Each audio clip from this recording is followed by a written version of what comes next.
Canada, Mexico और चीन पर ट्रंप ने टैरिफ लगा दिया और इसके बाद कनाडा ने भी उत्तर दे दिया है और इन सब के बीच में पाकिस्तान बुरी तरीके से बौखलाया है। पाकिस्तानी सेना पर एक बड़ा हमला हो गया है। जानेंगे जियोपॉलिटिक्स में क्या कुछ चल रहा है। हमेशा की तरह जानने को मिलेगा बहुत कुछ। आइए जानते हैं इन खबरों को विस्तार से। राष्ट्रपति डोनाल्ड ट्रंप ने मैक्सिको, कनाडा और चीन से आयात पर टैरिफ लगाने का आदेश दिया है, जिसके कारण उत्तरी अमेरिकी पड़ोसियों की ओर से तुरंत प्रतिशोध किया गया है। टैरिफ का उद्देश्य है अवैध फेंटेनाइल उत्पादन पर अंकुश लगाना और अमेरिका में अवैध आवर्जन को कम करना। हालांकि ये कदम वैश्विक अर्थव्यवस्था को बाधित कर सकता है और उपभोक्ता कीमतों को कम करने के ट्रंप के वादे को चुनौती दे सकता है। टैरिफ में सभी चीनी आयात पर 10% शुल्क, मैक्सिको और कनाडा से सामानों पर 25% शामिल है। कनाडा से ऊर्जा आयात पर 10% की दर है। इस फैसले ने मैक्सिको और कनाडा के साथ व्यापार संबंधों को तनावपूर्ण बना दिया है, जिससे प्रतिशोधात्मक उपाय हुए हैं। मैक्सिको के राष्ट्रपति क्लाउडिया शिनबाम ने जवाबी टैरिफ की घोषणा की है, जबकि कनाडा के प्रधानमंत्री जस्टिन ट्रूडो ने अमेरिकी आयात पर मेलजोल शुल्क घोषित किया है। ट्रूडो ने अमेरिकी उपभोक्ताओं के लिए उच्च कीमतों की चेतावनी दी है और व्हाइट हाउस द्वारा किए गए कार्यों पर निराशा व्यक्त की है। उन्होंने अफगानिस्तान में संयुक्त सैन्य प्रयासों का हवाला देते हुए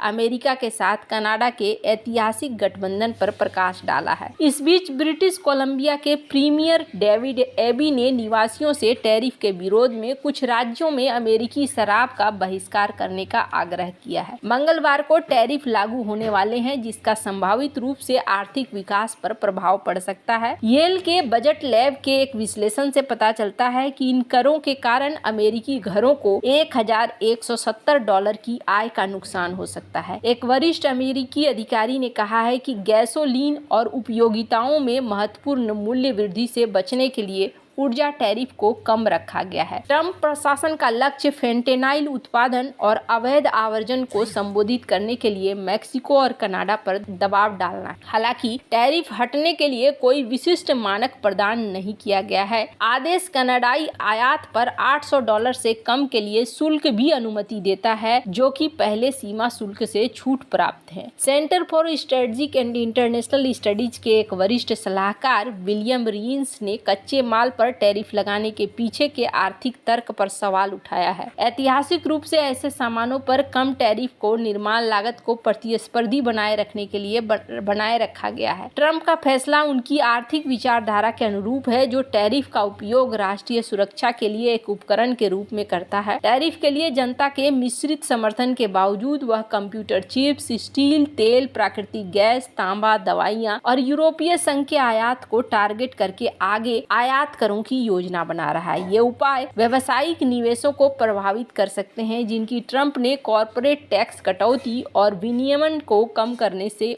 की उम्मीद की है। टैरिफ आमतौर पर विदेशी सामानों की लागत बढ़ाकर उपभोक्ता कीमतों में वृद्धि करते हैं। ट्रंप के समर्थकों का मानना है कि वो अपने पूर्ववर्ती जो बाइडेन की तुलना में जो महंगाई है उसे ढंग से प्रतिबंधित कर सकते हैं। ट्रूडो ने कनाडाई लोगों को अपने संभावित चुनौतियों के लिए तैयार किया है। उन्होंने उन्हें ओटावा की आवश्यकता पड़ने पर प्रतिशोधात्मक टैरिफ लागू करने की तैयारी के बारे में आश्वस्त किया है। उन्होंने ट्रंप के मांगों के जवाब में $1.3 बिलियन की सीमा सुरक्षा योजना भी तैयार की है। ट्रंप की टैरिफ रणनीति का परिणाम उनके राजनीतिक रुख को प्रभावित कर सकता है, क्योंकि वह कांग्रेस के माध्यम से बजट अनुमोदन, कर कटौती की मांग कर रहे हैं। डेमोक्रेट्स ने इन टैरिफ से होने वाले संभावित मुद्रास्फीति के प्रभावों के लिए ट्रंप की आलोचना की है। जहां एक तरफ ये सब कुछ हुआ है, वहीं दूसरी तरफ पाकिस्तान पर एक बड़ा हमला हो गया है। पाकिस्तान की सेना और अलगाववादी विद्रोहियों की बलूचिस्तान में भीषण मुठभेड़ हुई है। इस टकराव में 18 पाकिस्तानी सैनिकों की जान गई है, वहीं 23 विद्रोही लड़ाके मारे गए हैं। ये घटना शनिवार को क्वेटा के पास कालात में हुई। विद्रोहियों ने एक हाईवे को बैरिकेड लगाकर रोक दिया था। पाक सुरक्षा बलों ने इन बैरिकेड्स को हटाने के लिए ऑपरेशन चलाया तो उन पर हमला किया गया। बलूचिस्तान लिबरेशन आर्मी ने इस हमले की जिम्मेदारी ली है। इस घटना के बाद पाक सेना प्रमुख मुनीर ने कहा कि हम जवाबी कार्रवाई करेंगे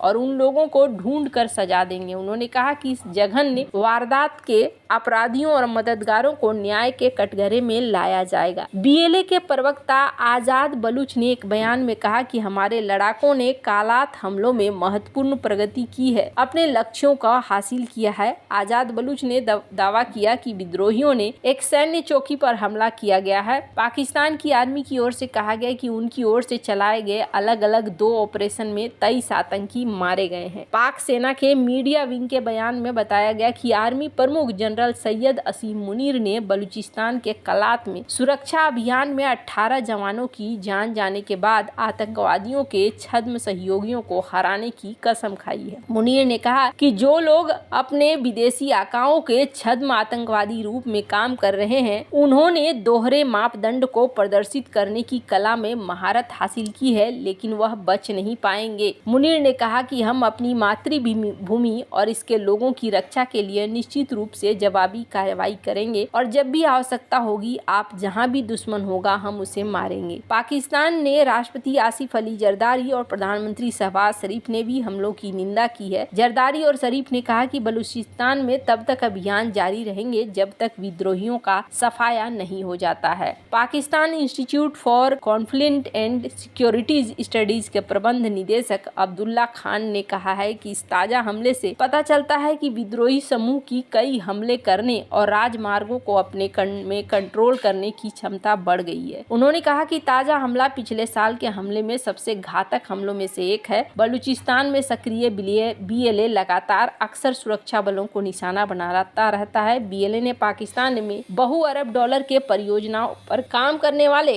तो यहाँ पर देखने को मिल रहा है कि चाइना के लिए भी मुश्किल खड़ी हो रही है। जिस तरीके से यहाँ चीजें अब उसके सीपेक को लेकर भी असर दिखाने लगी है, पर इन सब के बीच में एक और चीज देखने को मिल रहा है कि अभी हाल ही में चाइना ने इनसे कहा था कि आप हमें लीड करने का मौका दो, जिसके बाद ये माना जाने लगा था कि कहीं ऐसा तो नहीं है। खैर, यहाँ पर चीजें अब एक अलग लेवल पर जाती हुई दिख रही हैं। पाकिस्तान की तरफ से भी कई तरह की कार्रवाइयाँ की जा रही है, जिसको लेकर माना जा रहा है कि चाइना अपने सेना की एंट्री करवा सकता है और अगर ऐसा होता है बुरी तरीके से फंस जाएगा पाकिस्तान। और फंसने के पीछे कारण क्या है? फंसने के पीछे सबसे बड़ा कारण ये है कि पाकिस्तान जिस तरीके से कभी अमेरिका और कभी चाइना के पलड़े में जाता रहता है, अमेरिका को ये चीज बिल्कुल भी पसंद नहीं आएगी और ऐसे में फिर